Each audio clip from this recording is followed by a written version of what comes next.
This podcast is part of the Dark Myths Collective. Visit darkmyths.org to discover more shows like this one. The darkness awaits. It's about to be a fun ride. Follow along, watch as we slide. Paranormal just hit the lights. Goosebumps all through the night. Mixing just a little bit of twain. That girl sure can't do a thing. Together, hillbillies go insane. Laugh so hard it'll hurt your brain. Podcast you won't ever change. These two here, they got the recipe. Sit on back and listen in to some of our darkest mysteries, eh? Welcome to Hillbilly Horror Stories.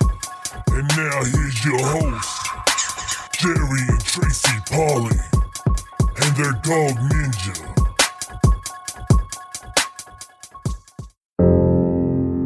An old wine cabinet said to be possessed by a demon, which invokes nightmares and physical harm.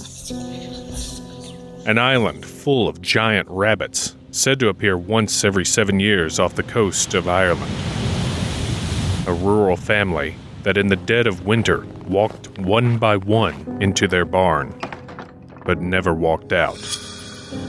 The world is full of fascinating mysteries, and the Blurry Photos podcast sheds light on the darkest corners of the unknown.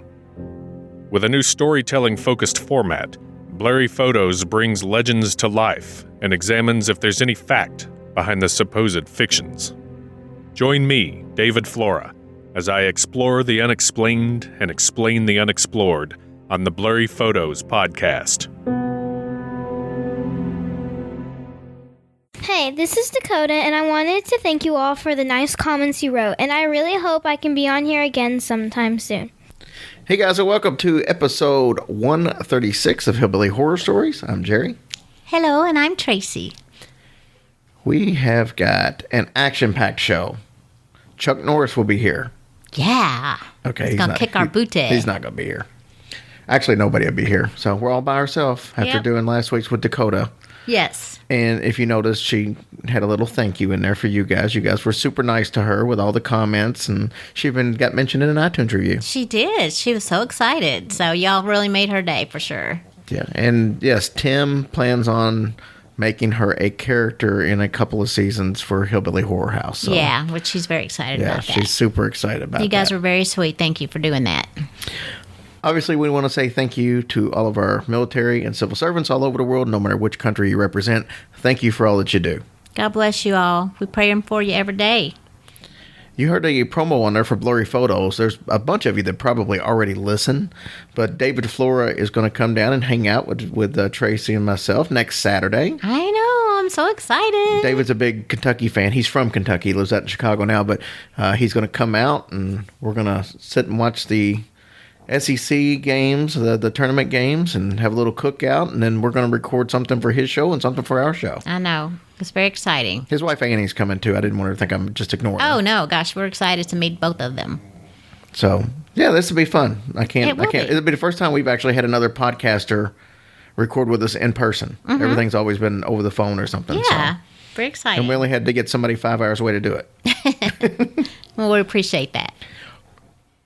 As always, we like to let people know that if you're struggling with some things, suicide prevention is something we take a lot of pride in, and we want people to know that you have alternatives. You have people you can talk to, you've got friends, you've got family, and just because you think that you're a burden to them doesn't mean that you are. That's part of the stigma of this is what you think is probably not reality as far as the part of being a burden to somebody. I know we got to talk to a listener the other day that gave us a call, and this person felt a lot better after we got off the phone, at least according to them.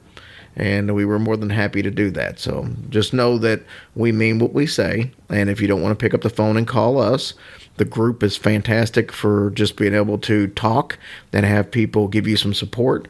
Or you can call the suicide hotline at 1-800-273-8255. Or if you're more of a texter, 741-741. And we've heard some feedback on people who've used the text line and said that it helped them out tremendously. So, amen. All right. Glad to know that's people are.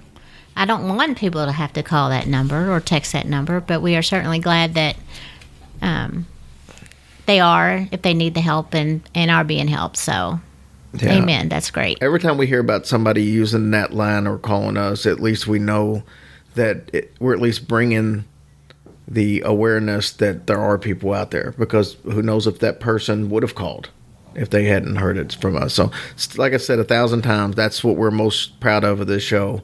And I would hope that eventually one day when somebody looks back on our show, that's what we're most remembered for, not telling ghost stories. True story. And yay, the day is longer. The sun was shining. It was very windy. Tried to blow my weave off. But it's all good. It was a beautiful day. Beautiful day. Are you done? Yes. Okay. I just wanted to say, hey, this was a beautiful day.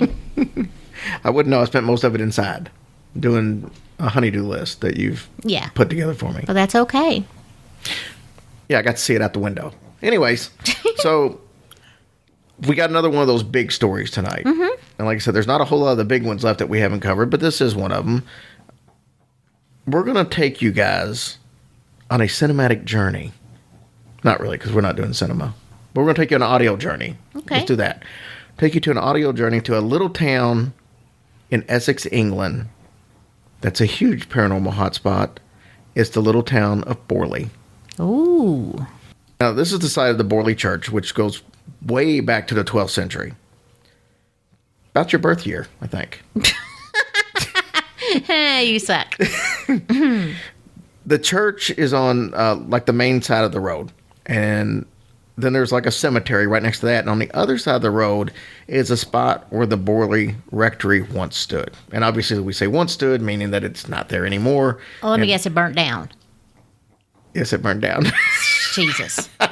Well, it did burn and then it was demolished. But Okay. it all came from the burning. But oddly enough, most of these burnings are wooden buildings from back. This was a brick building, though, so that's a little different anyway. I thought brick didn't burn. Well, the inside of it does. Oh, well, I guess The that's brick true. can still stand, but if there's nothing left Oh. on the inside, That's true. much like, myself now, I'm just a shell. So the rectory is going to be the focus of this week's show. Now, the church is haunted as well, and we'll touch on that a little bit later. But actually, the church could be a show all of its own. And who knows, maybe we'll get into some of that on the shorts. But the land that the church and the rectory was built on has a very dark past. Legend has it that there was a Benedictine monastery that was built on the property there around 1362. During that time, the monastery was open. A priest and a nun fell in love. Now, there was the monastery there, and then, I guess, not too far away, there was a nunnery. And so the nun from the nunnery and the priest fell in love. They had a torrid love affair, and they planned on eloping and getting married. Unfortunately, before this could happen, the affair was discovered by the church. So the priest was hung by the monastery. Man. But isn't that kind of weird? Because... Well, man, if you mean hanging somebody by their neck till they're dead, weird, yeah, sort of. No, I don't mean that. Like the church killed somebody, and aren't they supposed to be against murder? Well, I mean, it depends on the time and the place, because everybody's got a different way of looking at stuff. And a lot of these churches, I mean, let's go back to the Pilgrims and the Puritans. When the Salem witch trials, they killed people all the time, and they were some of the most religious people around. So, they're for that eye for an eye, and you don't smite God. And, if you do something, the Bible in some parts of the Old Testament, God killed people. He would, Sodom and Gomorrah just destroyed whole cities. And so if they take it literal, then, yeah, they felt like that was what God would have wanted them to do. As Okay. Twisted Sorry. and demented as it is. I didn't mean to interrupt you. That's all right. So, yes, so the monastery hung him. The nun, though, had it way worse. Because in the nunnery, they apparently bricked up a wall and made like a little bitty small room and I guess bricked her alive in there. Oh, no. And they left her to pretty much just die and starve to death. Oh, them dang nuns. So the nuns were just as bad as the Them little sisters, as the they monasteries. ain't joking. So the monastery's foundation that was used for the foundation was for a foundation of a previous rectory that was there. That rectory ended up going away, I think it burned down also, and it became the foundation for the Borley Rectory. So the Borley was built right upon the foundation of the old rectory. Gotcha. The Borley Rectory was built in 1862. Beautiful, huge brick Gothic style house, 23 rooms. Huge. Most time when I think rectories, I think of like a little building next to a church and just enough for the priest to live or the rector. Did you know that's what they were called, rectors? That's why it's called a rectory? Like whoever was head of the church, they're called actually rectors. Oh, and no, that's I did why not know that's that. why their house was called a rectory. Rectory. Well, that makes sense. So Reverend Henry Dawson Ellis Bull, that's a big long name. He moved in 1863 after being named the pastor of the church. Now, he's the one that actually had this built. Mm-hmm. So he moves in. And like I said, the old rectory had burned down in 1841. So it's been basically 22 years in between the time that one went and I don't know where they lived. Yeah. In the meantime. Yeah. Up to that point. But he had this one built. Probably stayed with the neighbors. Probably. They enlarged the rectory from what it had been before because Bull had 14 kids. Whoa, jeez. He took that whole marry and multiply stuff serious that was in the Bible. Paranormal events started happening almost immediately after they moved in. So the family would start hearing phantom footsteps. These footsteps, though, would follow you through the house. You know, a lot of times you just hear, I thought I heard somebody walking upstairs. Like you would be walking and hear it like it was following you. Now, this wasn't just in the house. They would actually also hear this out on the road and the path that led over to the church. So Reverend Bull had a bell system set up for the servants. Mm-hmm. You know, where it was like there was bells over all the doors leading from all the rooms, so they would just be able to, you know, pull a string and it would ring the bell. These bells would ring without anybody ever pulling the string. The biggest paranormal incident, though, was the apparition of a nun. Go figure. Yeah, that would scare me.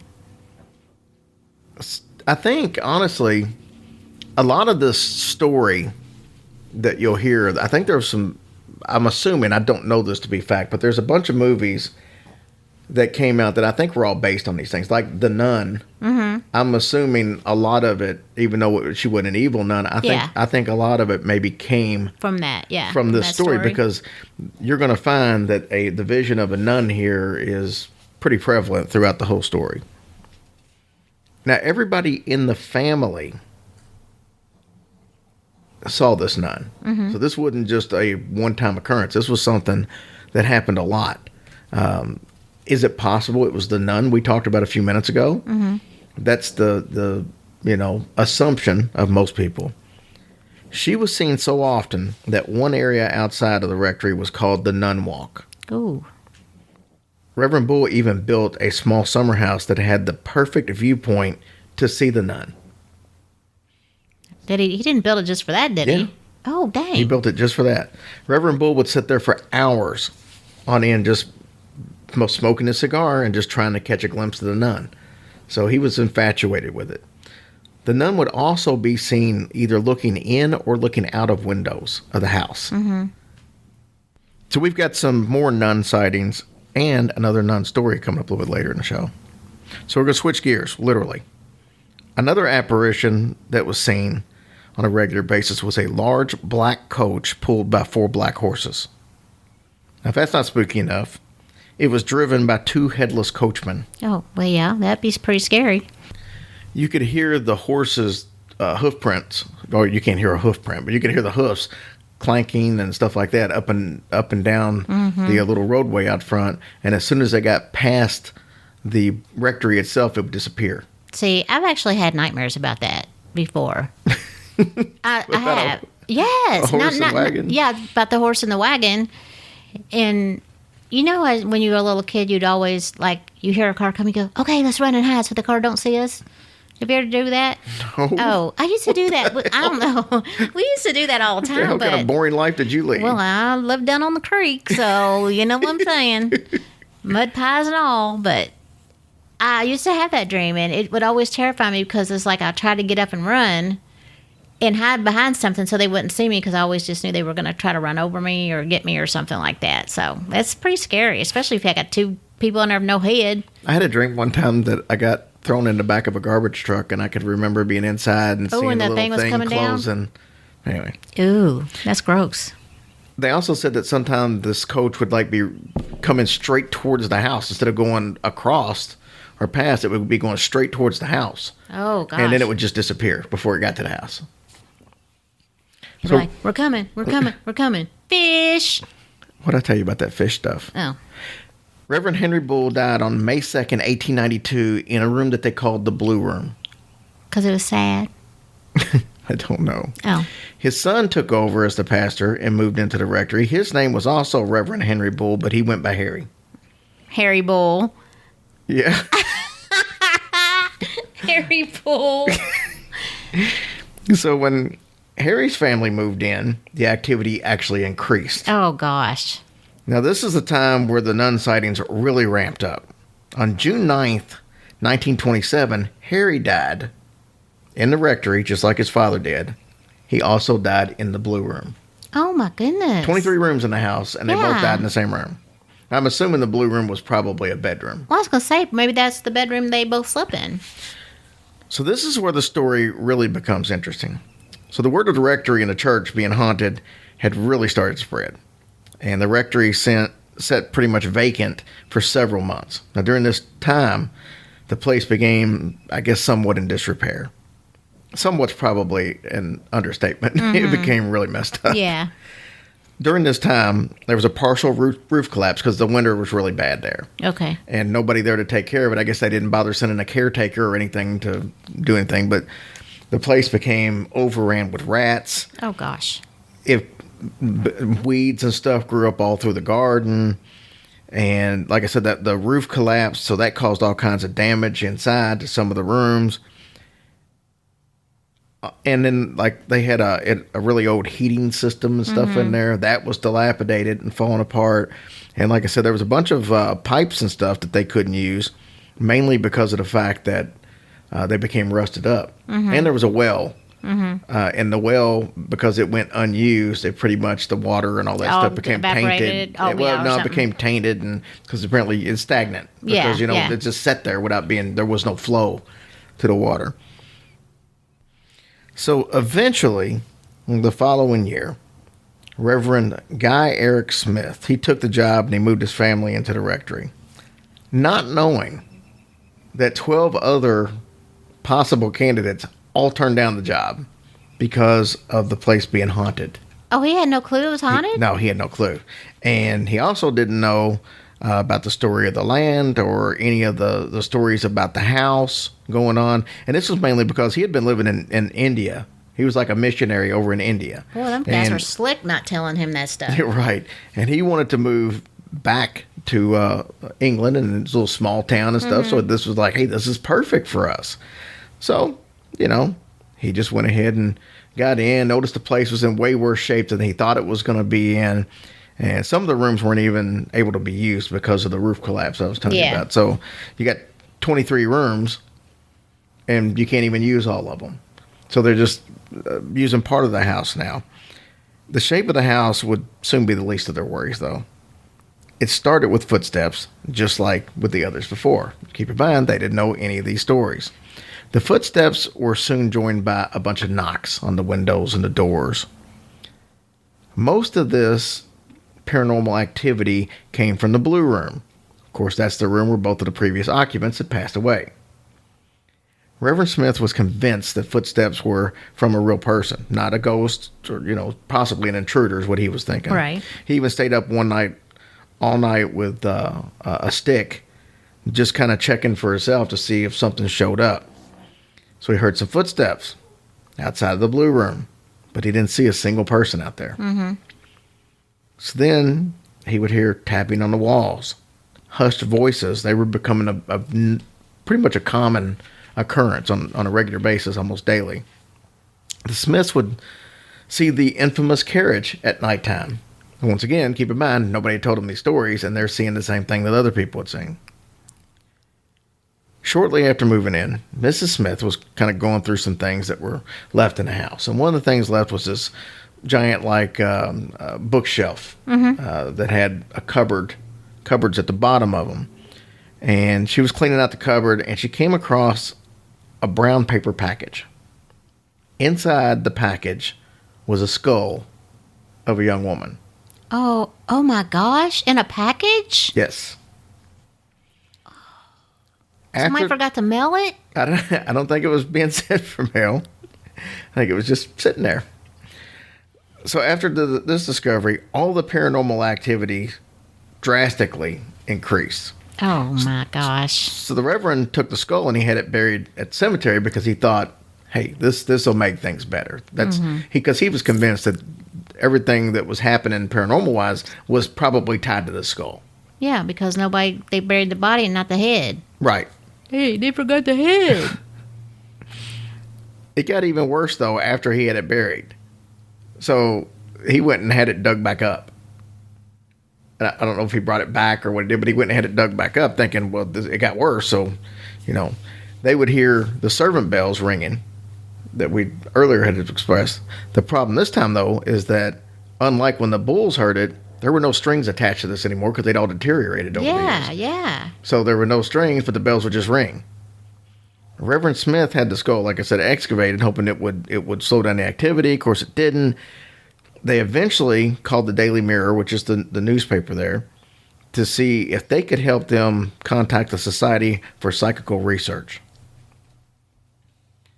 On June 10th, 1928, the Daily Mirror sent out a reporter who wrote several articles on the Borley Rectory. They also were instrumental in setting up a visit from Harry Price, who was a really well-known paranormal researcher back in the day. Harry was one of these guys that had a reputation for debunking these type of cases. So I guess they figured, he'll come out and find out what's wrong. But back then there was a lot of what you would call spiritual photographers. Yeah. That would, we need to do a show on some of that stuff in the spiritualist movement and stuff like that, because there were people that they would make a living just taking pictures of somebody and then telling you, like, dead loved ones would supposedly show up in the pictures. And it was all pretty much just trickery of photography back then because it wasn't something that was as well known. But that was one of the things he would do, was debunk these type of things. So he had formed the National Laboratory of Psychical Research. And when Price arrived, new things started happening. Pebbles began hitting the outside of the house. And they would also roll down the steps on the inside of the house. Objects would fly at people, things like stones and vases. In the blue room, messages from a spirit were tapped out on the frame of a mirror, like a big mirror. Yeah. Reverend Smith's wife, Mabel, later said that she thought Price might have been falsifying some of these things because they stopped when he left the house and hadn't happened ever before he came there. Mm-hmm. The Reverend heard voices in the house that he was sure was a woman's voice, mumbling to him and also walking through the house. The couple would also note a blue light coming from one of the rooms down the hall that were never used. Wonder what that was. Where that at? I have no idea. Maybe a blue light special from Kmart? Could be. It could have been the start. They were a little overwhelmed, and they hired a maid from London to come in and try to help them get everything kind of straight and help keep everything organized. On her second day, she saw a woman walking outside. As she got a little closer, she realized that this was a nun. She tried to get her attention, hollered a few times at her, yelled at her, and not like in a bad way, just trying to get her attention. To get her attention, yeah. But the nun didn't even, look back at her, didn't pay any attention. So she eventually caught up with the nun, and the nun disappeared. The next day, she promptly quit and went back to London. I wonder why it took the next day. I'd have been quitting that yeah, minute. I would have too. So this is when they found out about how many people had turned down the job before they were offered it, and about all the sightings of the previous two tenants, including the death of the two previous owners in the Blue Room. The Smiths left Borley Rectory on July 14, 1927. The rectory again stood empty for several months until October of 1930. That's when Reverend Lionel Foister and his family moved in. Now, he was a cousin to the first two tenants, the Reverend Bulls. So he probably had heard some of the stuff already. Yeah. You would think, anyway. His family had all the same paranormal activity as the other three occupants, with one exception. Now there was a violent poltergeist activity that the Reverend's wife, Mary Ann, was usually the victim of. She was slapped, thrown out of bed, and had things thrown at her. It wasn't all directed towards her, though. There were some shattered windows, some furniture overturned, doors would lock and unlock on their own, and one of the more sinister things that would happen is spontaneous fires that would just start in the house. That's crazy. The most famous of the new phenomenon, though, was messages that were addressed to Mary Ann that would appear on the walls and then would just disappear. Like it was just like somebody wrote them there and then they would just go away. Now, these messages said a couple of different things, but one of them said, Mary Ann, help get. And if there's one thing I can't stand, it's a dyslexic ghost. So one of the other things it said was Mary Ann, light mass prayer. Light mass prayer. And then the last one was please for help and prayers. So that was the 3 messages that she got. Well, it seems like, so the more people that moved in, the worse things got. Yeah, overall. So I mentioned earlier that the locks on the doors would lock and unlock by themselves. And there was one instance when their adopted daughter, Adelaide, she was locked in a room with no key. So I guess nobody had a key and the door just locked and no way of getting her out until they, I guess, pretty much broke in. Right. Adelaide was also attacked by something that Reverend Foister referred to as horrible. Oh my gosh. The Reverend tried twice to exorcise the house itself. At first, they thought it worked, but after a period of time, the haunting came back with a vengeance. During one of the exorcisms, he was hit with a stone the size of a fist in his shoulder. Because the place was allegedly under a microscope, psychic researchers pretty much took notice of what was going on. They started flocking to the place. Most of the researchers seemed to think that Mary Ann was causing all of the activity, either consciously or subconsciously. She would later tell one of the psychic researchers that she thought her husband was behind some of it, but most of it was actual genuine paranormal activity. Well, I mean, why would he? I don't get that. Why would he? You mean like? I guess maybe she was just suspicious that some of the stuff was faked. Maybe. My gosh, I would never think that. Well, here's the key to this, though. She later admitted that she had an affair with a guy that was staying with him. His name was Frank Peerless, and she used some paranormal excuses to cover up the affair. Oh, that's kind of smart. So, but this time, though, Harry Price got involved again. So he was there before. Now he's back with this family. And like the first time he visited years ago, he had many different incidents of hauntings.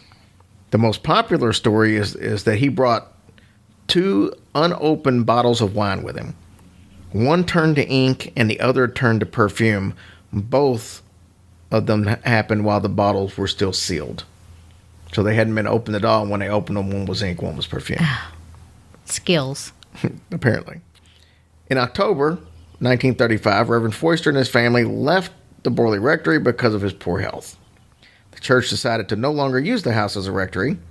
I guess 3 times a charm. Yeah. Actually, that was 4 times. Yeah, I was going to say, what the heck? It stood vacant for another 2 years. In May of 1937, Harry Price convinced the church to rent it to him for a full year. He wanted to do a lengthy paranormal investigation. Now, he knew he was going to need some help, so he placed an ad in the London Times on May 25th, 1937. Here's what it said. Haunted house, responsible person of leisure and intelligence, intrepid, critical, and unbiased, are invited to join a rota of observers in a year, night, and day investigation of an alleged haunted house in the home counties. Printed instructions supplied. Scientific training or ability to operate simple instruments an advantage. House situated in a lonely hamlet, so car is an essential. So you can get the hell out of there. So he got a boatload of applications, and he did a bunch of interviews, and eventually he picked 48 quote-unquote official observers. he would have them come to the rectory at various times and write down anything unusual that they saw, anything they felt, anything they heard, anything at all that they thought might have been important. He had them write it down. He did a seance one night using a spirit board on March 27th, 1938.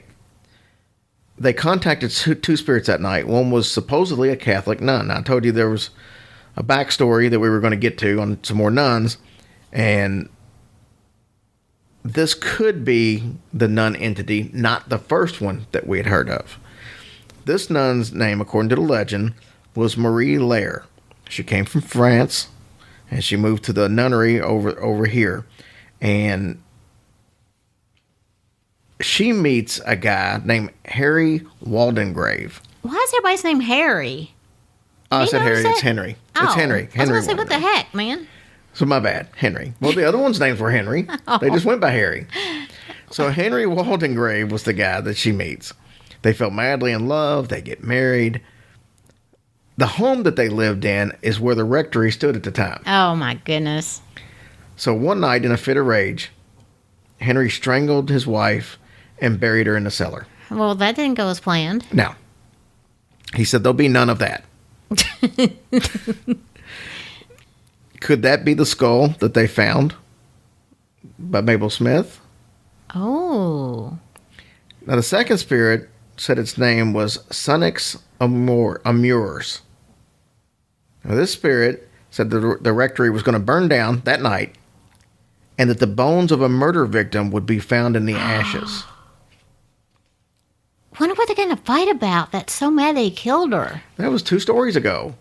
I don't know. I mean, I know, but why? I wonder. I have no idea. They weren't even married that long, I don't think, were they? I don't know. So, needless to say, the house didn't burn down that night. Oh, it didn't? No. Oh. So Price finished his investigation, the lease was over, and he left the rectory. In December 1938, Captain William Gregson bought the house. It's said that his dog ran away in fright and never came back. In February 27, 1939, he was unpacking some boxes and knocked over an oil lamp in the hallway, and the whole house burnt to the ground. Oh, and that was exactly 11 months to the day when the spirit said that the house was going to burn down. So it was off by 11 months. Just a little bit.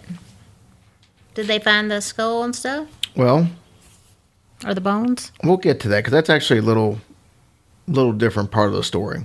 But one onlooker reported seeing a nun looking down from the upstairs window as the building was burning. Oh, how scary is that? In 1943, to get back on that, I said that there was other stories, like the nun might have been semi-based on this. Uh-huh. But also, like, the original House on Haunted Hill, where the guy basically comes to a house and he brings a bunch of people in there and they're doing some investigations, but they're just regular people. I think they were students or something like that. I think that was based on what he did there also. So there's 2 different movies that could have been based on what happened here. So in 1943, Harry Price came back to excavate the cellar area. He found 2 bones. One was said to be a woman's jawbone. He buried it at Liston Church. So like I was saying earlier, the building burnt down from the inside, but the bricks and stuff were still standing. They were going to have it demolished. Now, during the time that the building was being torn down, there were 2 pictures taken. One seems to show a brick floating in midair. Cool. It's actually a pretty cool picture. The other, though, was at the cemetery next door, and it shows a shadow figure just kind of walking amongst the tombstones. Now, after the rectory was gone, it seems that most of the spirits and entities of the rectory moved to the church and the cemetery.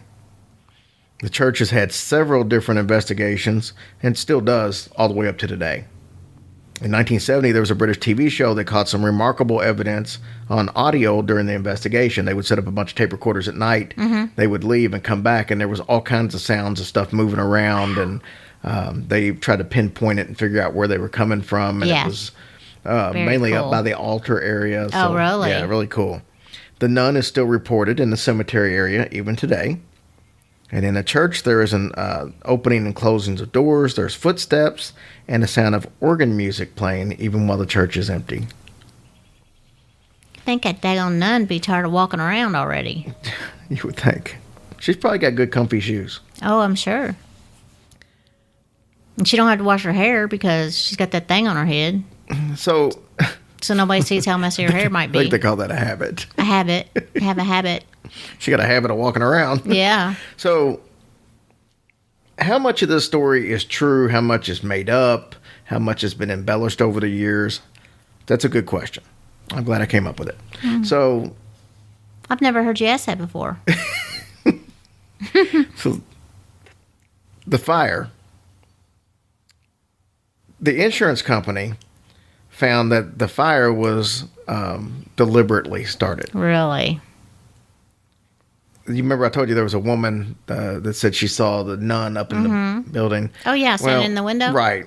Well, it turns out that she was from Borley Lodge, which was close, and she said she saw the nun upstairs, but she demanded a fee of 1 guinea for her story. And I don't know how much a guinea is, but she was basically looking for money, so there's no telling how credible she actually was. She could have just been making something up for the money. Now, the bones that Price found in the cellar area, they were buried at Liston Cemetery because Borley refused to allow them to be buried in their cemetery, mainly because they thought that they were pig bones. So is it possible that he may have been maybe planted some bones, so to speak, just to try to say what it was? But Borley was thinking that no, this is a trick. It's not, you're not burying it in our cemetery because I don't think that's what it is.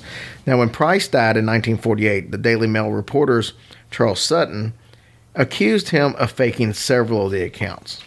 Now, Charles Sutton was one of the reporters that actually came to the house back in 1929 when they were there. The Daily Mirror had sent somebody out there. And he said that there was one time when Price was hit with a stone. Because we said he had all those stones was being rolling down and hitting the house. Sutton said that he grabbed Price and his coat pocket was filled with pebbles and stones of all different sizes. That rotten dog. Also in 1948, 3 members of the Society of Psychical Research, 2 of whom were Price's loyal associates, said that he had fraudulently produced some of the phenomena.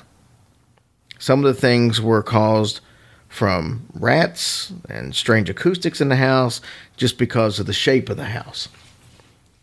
And then you got Mary Ann Foster. She's the one that had Foister. She's the one that had the affair. And we were talking about her a little bit earlier. She said that allegedly ghost noises were caused by the wind.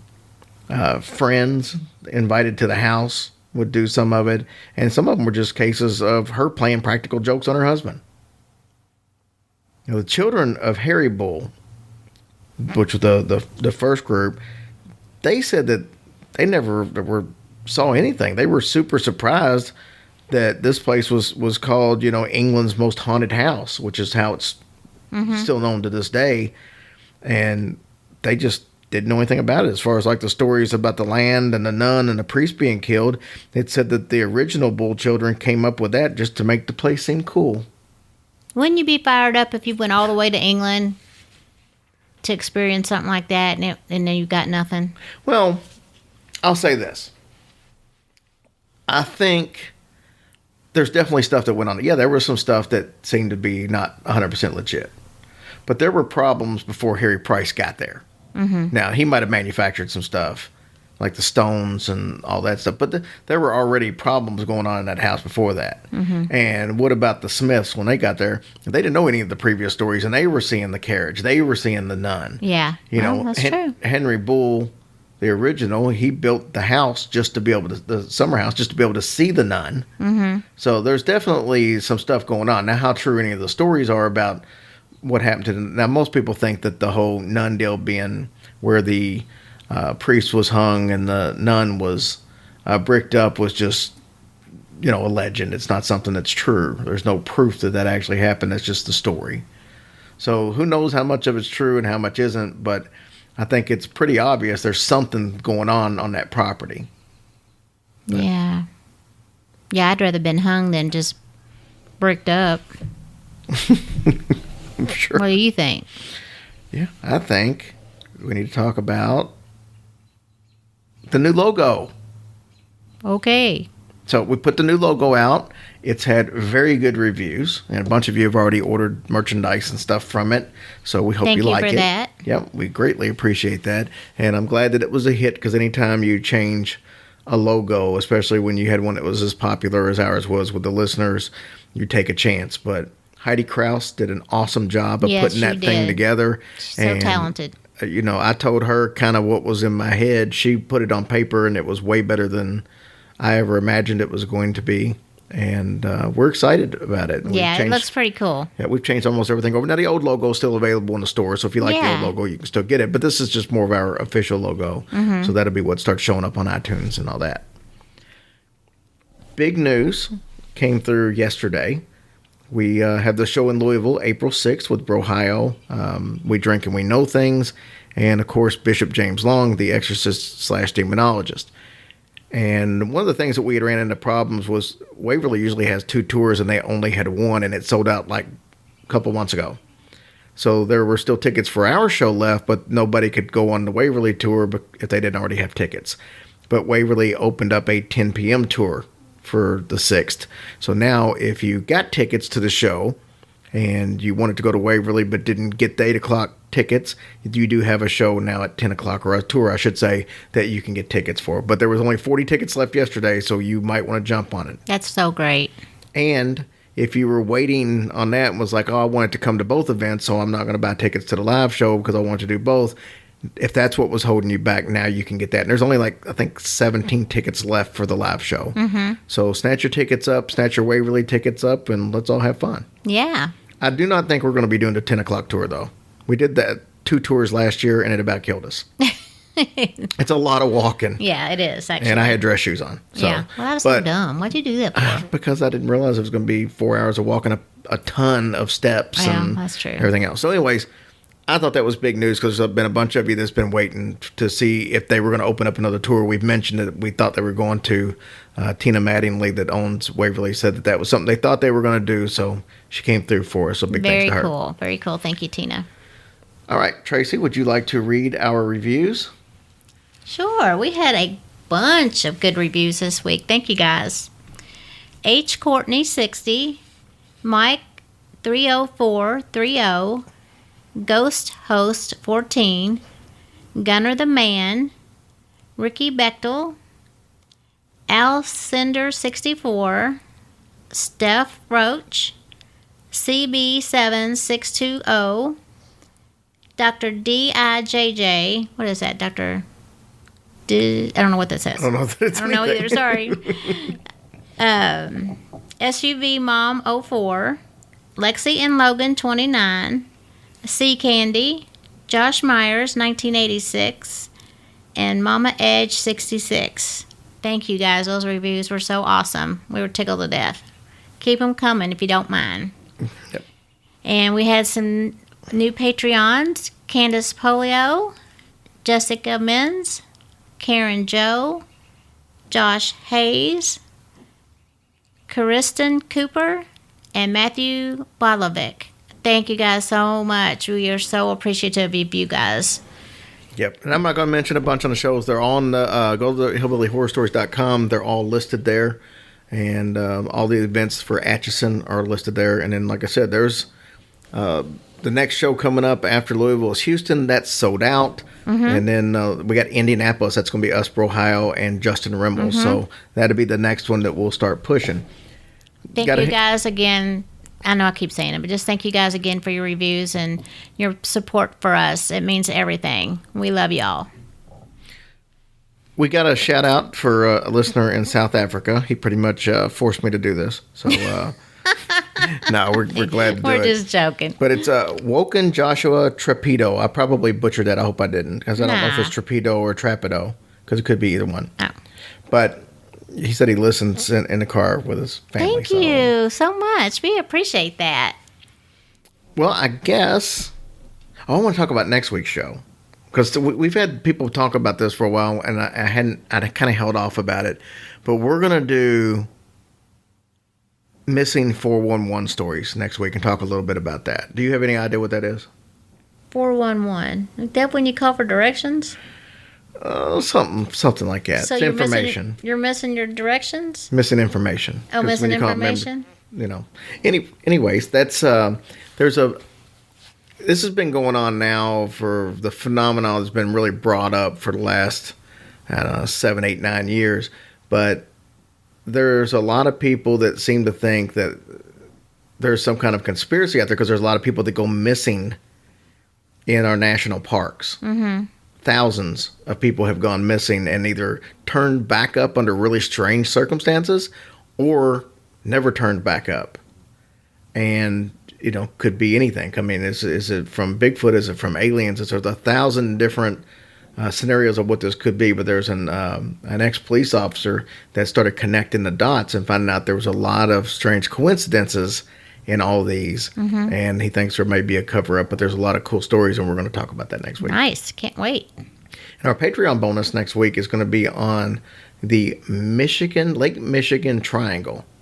Oh. So similar to the Bermuda Triangle, a bunch of little strange stuff, but cool. It's a really cool story. And that got tied in while I was doing my research for the missing 411 because there was a gentleman that's missing from there that led me to find out all these other occurrences that were happening there as well. So how about that? Very cool. Well, I guess there's nothing left to do except for the latest installment of Hillbilly Horror House. So, yeah. Thank you, guys. We hope you have a blessed week. Remember to love each other, and we'll talk to y'all later. Later. Hi, and welcome to Hillbilly Horror House. We have put a lot of work into making this podcast a sound fest for your ears. In order to get the full effect, we highly recommend the use of headphones.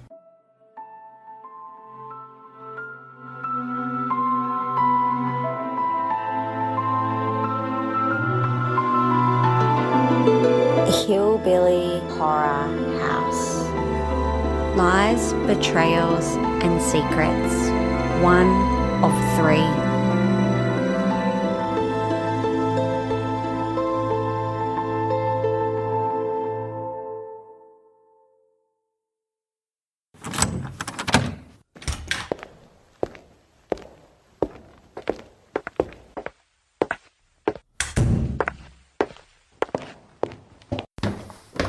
David, talk to me.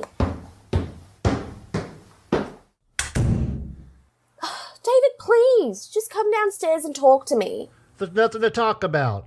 Apparently you can make our decisions for us. What the hell is that supposed to mean? What do you think, Amber? We're married.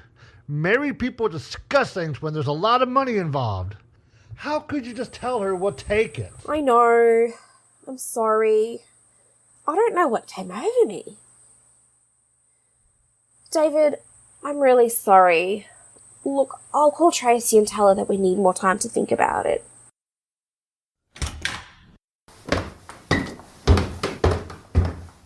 Amber, no. Just put down the phone. Good, because I was dialing April. You were what? Nothing.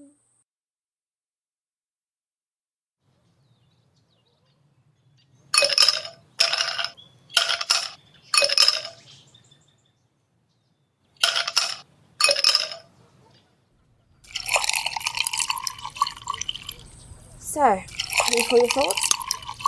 No. Why not? Because the way I see it, we're going to be broke for the next 50 years fixing up your new house. You mean? Yeah. Looks like we have a new house. Oh my God, David, thank you. I love you. You're the best. I'm so excited. I have to call April. Yeah. And I got to call Tracy. April, you are never going to believe what's happening.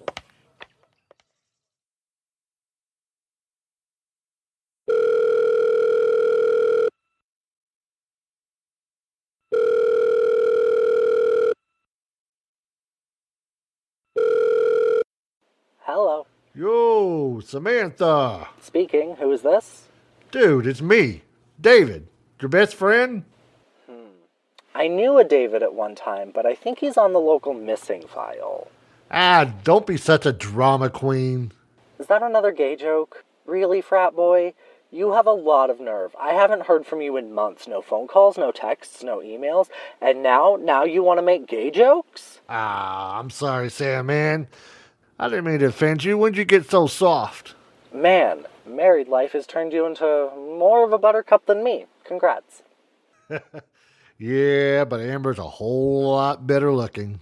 Yeah, no, that's not what you said last weekend. Hey, you said you wouldn't mention that to me. And you said that you were straight. So. Man, I miss talking to you, Samantha. Me too, brother. But whose fault is that? Yeah, but you know what? That's about to change. Yeah? How is that? I need your help, bro.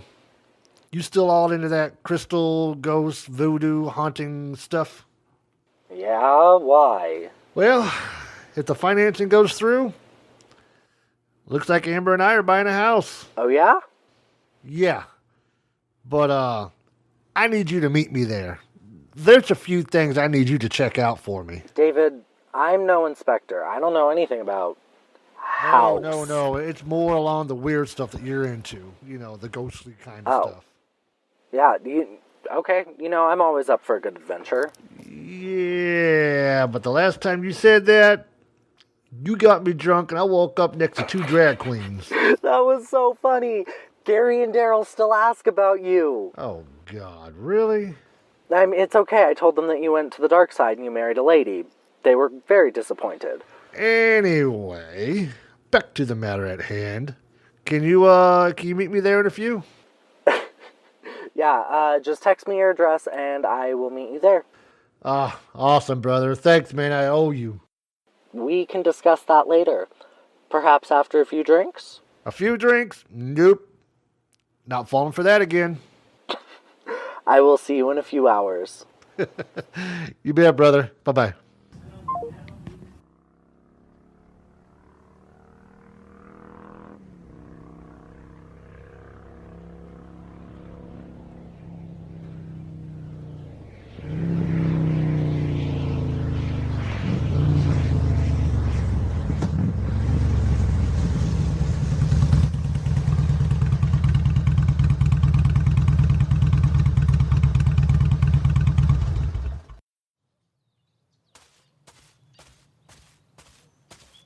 Sam, good, you made it. Man, it's good to see you again, buddy.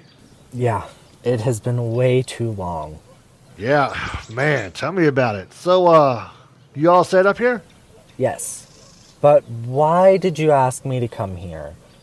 What are we looking for, David? You know, honestly, I don't know. I just had a weird feeling the last time we were here. Some strange stuff going on. Well then, after you, sir.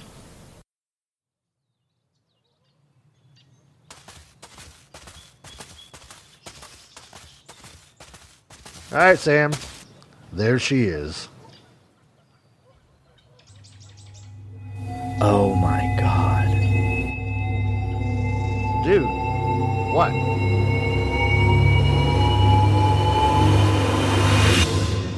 It's the Hillbilly Horror House.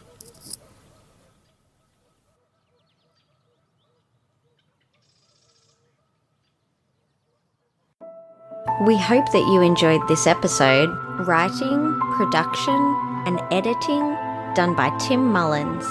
Amber is played by Natasha Ali. David is played by Tim Mullins. The Ghost Lady is played by Rebecca Mullins. Sam is played by John Joslin.